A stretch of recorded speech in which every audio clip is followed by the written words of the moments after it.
Voilà, ça se passe sur la Sen TV, 6h30, 7h, la bonne équipe qui s'installe pour vous servir votre dose matinale. Le bloc d'infos qui vous permet d'être au rendez-vous ou plutôt d'être informé de tout ce qui se passe dans ce pays. Ça se passe avec le duo matinal Fabrice Nguema. Bonjour. Bonjour Mambaye, merci. Merci et bien entendu, c'est comme vous l'avez dit tantôt. Je ne vais pas vous marcher sur la langue, mais je retiens quand même que c'est ici où tout se passe. Tout se passe. La bonne information, le temps pour vous de savoir où aller, comment faire, qu'est-ce qui se passe. Qu'est-ce qui se passe? Voilà, les macaronis. Voilà, les macaronis, comment ça se passe, les macaronis et tout le reste. Bien entendu, c'est important d'être informé, de s'informer. Et vous savez, on est suivi un peu partout dans le monde. Vous voyez Congo, Brazzaville, bon, c'est dommage que là, on n'est pas. Alors, nos amis de Sen TV, l'officiel, MD. C'est sûr que, bon, ben, ils doivent s'impatienter. Bon, voilà, d'accord. Donc, on peut retenir cela. Bon, après Covid, focus sur la relance de l'économie. De l'économie. À 21h30. Ah, c'est ce soir. C'est 90 chrono. 90 minutes chrono. Ça, c'est l'émission prévue ce soir. Vraiment. Parce qu'il faut toujours... Qui traite l'actualité. Sen TV est au rythme de l'actualité. Parce que quoi qu'on dise, l'information est une denrée périssable. Donc, il faut traiter l'information en temps réel. En temps réel. En temps réel. Donc, voilà. Vous aurez un grand débat au plan économique. Parce que le débat aujourd'hui, il est économique. Voilà. Tout le reste là, c'est du sabarupot. Mais le débat est économique. Poste à bir. Voilà. C'est ça qui est important. Après Covid. Après Covid, il y a des soucis, il y a des défis. Comment relancer l'éducation, comment relancer la santé, le tourisme. Comment le tourisme, le secteur qui a souffert, le secteur. Tous ces ah oui, mais tu as vu Pape Béranger Ngom qui était presque aux abois là. Ça veut dire que la situation était compliquée. Carabiné. Donc, il y a un souci. Et tu sais, le Sénégal, c'est le secteur informel. C'est pour cela que j'admire beaucoup Khadim Bamba Diagne, qui est un économiste. Bamba Diagne. Qui s'intéresse beaucoup au secteur informel. Appelé vulgairement baolisme. Voilà. Les baol. Voilà, non. Mais en fait, c'est-à-dire, on leur confère cela. C'est une bonne chose. Hein. Voilà. Sen TV l'officiel est au rendez-vous. Voilà, c'est la situation qui s'impose. Donc, il y a un défi économique. Donc tout ce que nous entendons, oui, dit ou defnele, golfon domam fi, dinax mon nanier fait, tout ça là vraiment c'est des rapati mololi. Voilà. C'est Sambatania, hein. Voilà, Anne Godard, coucou, Liberté 1, voilà, depuis Liberté 1. Il y a Cheikh Ndiaye depuis Mariste, mais également Ibrahim Ali Kaoulak. Voilà, qui est au rendez-vous. Oui, bien également toujours, hein. Cheikh Ndiaye, hein. Ils sont nombreux. Mais c'est ainsi Gallo nous a faussé compagnie. Hein. Galotal, notre ami. Galotal. Au moins pour aujourd'hui, Ibrahim Ali est d'accord qu'on est bien au rendez-vous, à l'heure. Bien au rendez-vous. Absolument. Voilà. Lui aussi, il est bien au rendez-vous. Bon, ce serait intéressant si MD me mettait un peu en out. Parce que en out, MD. En out et Bamba en in. Vous me mettez pour juste apporter une correction. Voilà. Alors, bonjour à l'équipe de choc. Voilà. Elhaji Kambaye. Voilà. Joli cœur. Je peux être en in. Voilà. Merci. Maintenant pour corriger l'erreur. Parce que là, notre ami de Koloban. Notre ami Moussa Diaw. Non, lui, c'est Azimo Moussa. Tous les réseaux, il a 25 portables. Tous les officiels là, c'est autour de lui. Non, va sur la page Facebook de Moussa Diaw, Koloban. Donc, ce qui se passe à Maka Koulibanta, il met ça là-bas. Non, c'est que le Sénégal. Le Sénégal. Tu sais, il y a des gens qui ne sont dans aucun parti politique. Qui n'ont rien à cirer, permettez-moi l'expression, vraiment, qui n'ont rien à cirer, qui s'enniaillent de ce qui se passe entre Golo et Bouki. C'est pas leur problème. Leur problème, c'est le Sénégal. C'est le Sénégal. C'est ça le problème. Sénégal. C'est le Sénégal. De véritables patriotes. Sénégal a une jambe. Alhamdulillah. Alhamdulillah. Sénégal a voilà, à notre ami le Dougoutigui. Un grand merci à vous. Monsieur le ministre. Vraiment. Le Dougoutigui, il faut le saluer avec des gants de velours. Des gants de velours. Le Dougoutigui, c'est les gants de velours. Tu prends des gants de velours. Voilà, tu dis, oui, c'est merci. Monsieur le ministre des Forces armées. Non, toujours au rendez-vous. Toujours au rendez-vous. Avec son petit café. Ils sont nombreux, hein. Ça, on n'en disconvient pas, vous les voyez. Éloquence, élégance, au rendez-vous. Voilà, Sensei. Voilà. Comme Tons Daouda. L'idée de la ville de Rufisque. Descendant de Lat Dior et de... tous les foyers religieux du Sénégal. Absolument. Lui, c'est le Sénégal, donc. Ouais. Lui, c'est le Sénégal. Bamba fait Bamba partout. Alhamdulillah. Everywhere. Tipos, Asamansi, Tibor, Medina, rue 6, rue 3, rue Angle, tout. Bamba Sénégal. Alors voilà, Fabrice Nguema qui change de cadre pour la revue des titres. L'actualité, mais on se rend compte que c'est très politique. Hein, l'actualité aujourd'hui, très politique. Apparemment, ce qu'on retient d'abord, on va commencer par dire Alhamdulillah. Alhamdulillah. On a Khadim, j'ai du mal à prononcer ce mot-là. Khadim Karim Khouroum Khar. Karim Khouroum Khar. Voilà. Finalement, il a retrouvé la liberté et c'est une bonne nouvelle. Ses partisans investissent la rue le 17 juillet. Le 17 Donc, juillet. ils vont manifester. Et aujourd'hui, il était quand même dans une situation assez compliquée. Il était malade. Et aujourd'hui, on nous annonce que Khadim Khouroum Khar est en liberté. Et puis, on a aussi la tribune. On reste avec la tribune. Accusé d'être un homme ambitieux en direction de 2024, Macky surveille Amadouba. Amadouba, c'est le ministre des Affaires étranges. Le ministre des Affaires étrangères. Étrangères. Alors, d'accord. Macky surveille justement Amadouba. Mais la tribune parle également de l'année scolaire. Tout est clair. Tout est clair maintenant. On s'est rendu compte que franchement, il y a beaucoup de tonneaux vides. Mais tu avais l'impression que l'école n'allait pas reprendre. Vraiment. Tu te rappelles? Non, mais les gens sont ils vont aller. Mais c'est parce qu'il y avait un faux départ. Oui, mais c'est normal. Faux départ. Il y a des erreurs et on corrige. Mais c'est comme s'il n'a... Non, mais comment est-ce qu'un enseignant peut faire l'apologie d'une année blanche? Jusqu'au jour d'aujourd'hui, moi, je ne me retrouve pas. Mais tu vois ce que ça fait? Avec les risques. Mais même actuellement, il y a des gens qui souffrent le martyre.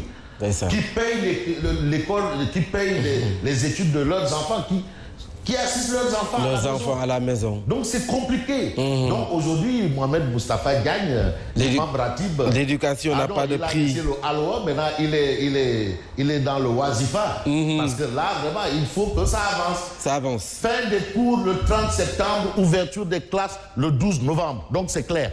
12 novembre. Le 12 novembre. Donc fin des cours le 30 septembre. Ouverture des classes le 12 novembre. Là, on est clair. Et puis, mauvaise nouvelle, c'est la mort du premier ministre ivoirien, Amadou Gon Coulibaly, qui était un peu le poulain de Alassane Dramane Ouattara. Ça, c'est une mauvaise nouvelle. Voilà, très mauvaise nouvelle. Bizarrerie de chez Bizarrerie. Actu Corona, 141 morts, 74 patients déclarés guéris. Encore 23 cas communautaires. Donc, voilà les informations qu'on a. Et puis, on a Walf Quotidien, qui titre Afrique de l'Ouest, risque de déflagration dans l'air. Le décès brutal de Gon Coulibaly redistribue les cartes. On a le syndrome ivoirien qui fait craindre le pire chez Ouattara et au-delà. Tu sais, la Côte d'Ivoire, quand même, attention, c'est une nation qui est dans la CEDEAO. Donc, on peut s'inquiéter. Quelle est la situation? Est-ce qu'il y a des doutes, oui ou non? Et puis, on a Guéguer Aziz Gazaouni, le voisin mauritanien en danger. C'est compliqué. Donc, vous voyez, là, on est dans la géopolitique. Et puis, on peut parler de Sud Quotidien. Violation du domaine public maritime dans la presqu'île du Cap-Vert. Une très vieille histoire qui risque de finir mal. Voilà, on a Pape Sambakan qui a un peu fait l'économie de la situation. Et puis, la guerre des héritiers relancée, ça c'est en Côte d'Ivoire. Parce que l'actualité en Côte d'Ivoire intéresse tout le monde, comme l'actualité au Sénégal. Parce que là, on a quitté le Covid-19 et on s'intéresse à Réumi Quotidien. Exclusion des deux Moustapha. Moustapha Magou Guerrier et Moustapha Kourouba Fall. Alors, Moustapha Kourouba Fall, El Pistolero, le courant de Diakhaté va-t-il brûler l'APR? Attention, donc on a cette situation que nous livre bien entendu Réumi Quotidien. Mais Vox Populi Vox Populi parle du bilan de l'OMS pour le continent noir. Il s'agit du coronavirus. L'Afrique dépasse les 500 000 cas et 12 000 décès. Wow. L'Afrique dépasse les 500 000 cas et 12 000 décès. 500 000 cas. 12 000 décès. Jusqu'à présent, le continent a évité le désastre, note l'Organisation mondiale de la santé. Mais pour ce qui concerne le Sénégal, Vox Populi parle de 141 morts et 37 cas graves. Ça, c'est la situation du Sénégal à propos justement de Covid-19. On parle toujours de Covid-19 parce qu'on a évoqué la question économique. Parce que c'est de l'économie. On parle de l'économie. De l'économie. Voilà. C'est du sérieux. L'économie est au début et à la fin du développement. Bon, voilà. Le Sénégal face à la crise liée au coronavirus, les sombres prévisions de la BAD, Banque africaine de développement. Donc ça, ce sont des informations que nous livre ce matin Libération. On peut par exemple dire le Sénégal a réalisé de bonnes performances et des perspectives pour 2020 et 2021 s'avérait favorable. La crise pandémique actuelle pourrait réduire ces perspectives à néant selon le rapport de la Banque africaine de développement. Ce sont des rapports. Et là, ce sont les intellectuels, les économistes, éminents économistes, qui doivent peut-être réfléchir à cette situation. Ça veut aussi dire que le président a le pied à l'étrier. Donc c'est compliqué, très compliqué. On peut passer au journal Les Échos. Les Échos. L'Alliance Soukoli-Sopi se mue en une nouvelle formation politique. Oumar Sarr et compagnie tournent définitivement le dos à VAD. Ça veut dire quoi? Que Oumar Sarr Dagana, Oumar Sarr Dagana, Babacar Gaye Kafrine, comment il s'appelle, Maître El Hadj Amadou Sall, Tcharoy et Ahmad Fall Braya de Saint-Louis. Ndar. Ces gens-là, ils ont tourné le dos à Abdoulaye Wade et ils ont créé leur parti politique. Alors qu'est-ce qu'ils disent? Ils disent nous allons créer un nouveau parti réellement démocratique. Réellement démocratique. C'est parce que... bon, peut-être le parti démocratique ne l'est pas. D'accord. Ça, ce sont les... Comment on appelle ça? C'est du garoualé. Du garoualé. Voilà, du garoualé. Bon. Qu'on nous dit l'As quotidien, le ministre Abdou Karim Sall dans le creux de la vague par rapport à ces histoires de gazelle oryx, espèce protégée. Mais il y a même des intellectuels. Je prends au mot le docteur Cheikh Dieng, le maire de Djidé Thiaroye Kao, qui est un environnementaliste chevronné. C'est ça son métier. Mais qui explique que ce que Abdou Karim Sall a fait, c'est du braconnage. Braconnage. Ça, c'est du sérieux. C'est du braconnage. Non, je parle d'un... Non, c'est quand même un environnementaliste qui parle. Et je sais qu'il sait au plan de l'environnement... Mais c'est le ministre de l'Environnement en plus. Bon, affaire des gazelles oryx, le ministre Abdou Karim Sall dans le creux de la vague, c'est ce que nous livre bien entendu l'As quotidien. Et puis, fonction publique post-Covid-19, la nouvelle trouvaille de Macky Sall révèle... Toujours l'As quotidien. Bonne nouvelle au chapitre de la Covid-19. La bonne nouvelle. Le ministre d'État Mbaye Ndiaye et la députée Yeya Diallo guéri. Finalement, alhamdoulilah. C'est toujours bien de dire que X, Y ou Z guéri. Alors, on peut s'intéresser au quotidien, le quotidien. Portrait Alliance pour la République. Parti impolitique. Impolitique. Impoli. Impolitique. Parti impolitique. Parti impolitique. Et vous voyez un peu l'illustration, hein? Il y a une illustration. Et celui qui illustre justement le titre de ce journal, c'est qui? C'est Diou. Ah, c'est Diou. Ah, ok. Bon, on passe à l'évidence. L'évidence. Mais il faut calmer quand même la tension, Mambaye. Il faut calmer. Doucement. On en a besoin. Il faut aller doucement parce qu'aujourd'hui, je crois que tout le monde doit être d'accord parce qu'on sort d'une crise. Tout le monde doit se retrouver, unir les forces à tout point de vue. On a besoin des politiques, des politiciens. Non, on n'en a pas besoin. Des politiciens. Politiciens, non. Ah, des politiciens, oui. Voilà. Et entre autres, qu'on se calme. Et mon ami Baragaï du point E là, il sait de quoi je parle, Baragaï. Voilà. Bon, alors, on a mon ami Mamadou Ngom Nyang. Mamadou Ngom Nyang. Ngom Nyang d'âge. Ngom Nyang. Ngom Nyang. L'opposition est en déchéance. Ça, ce sont les propos de Mamadou Ngomniang. Voilà. D'âge de ton cousin. Voilà, de mon cousin. L'opposition est en déchéance. Ça, c'est ce qu'on a à la une de l'évidence. Et puis, bras de fer entre le directeur des ADS et son ancien PCO. La cellule communication prend fait et cause pour Pape Maël Diop. Ça, c'est l'AIBD. Voilà, c'est mon ex-grand-bi. Bon, on peut essayer de s'intéresser à quel journal? Au journal Critique, pour terminer. Oui. Non, j'ai envie de terminer avec le journal Les Échos. Les Échos. Mais on passe à Critique. Critique d'abord. Exclusif, le Covid-19 fend les rangs de l'armée. Le SEMGA touché. Chef d'état-major. Major général des armées. Touché. Ah bon? Le chef de cabinet du chef d'état-major général des armées. Comme son boss, le général de corps aérien Biram Diop, ainsi qu'un capitaine, un lieutenant et le patron de l'intendance militaire ont tous contracté le virus. Waouh. Voilà la situation. Décidément. Ah oui.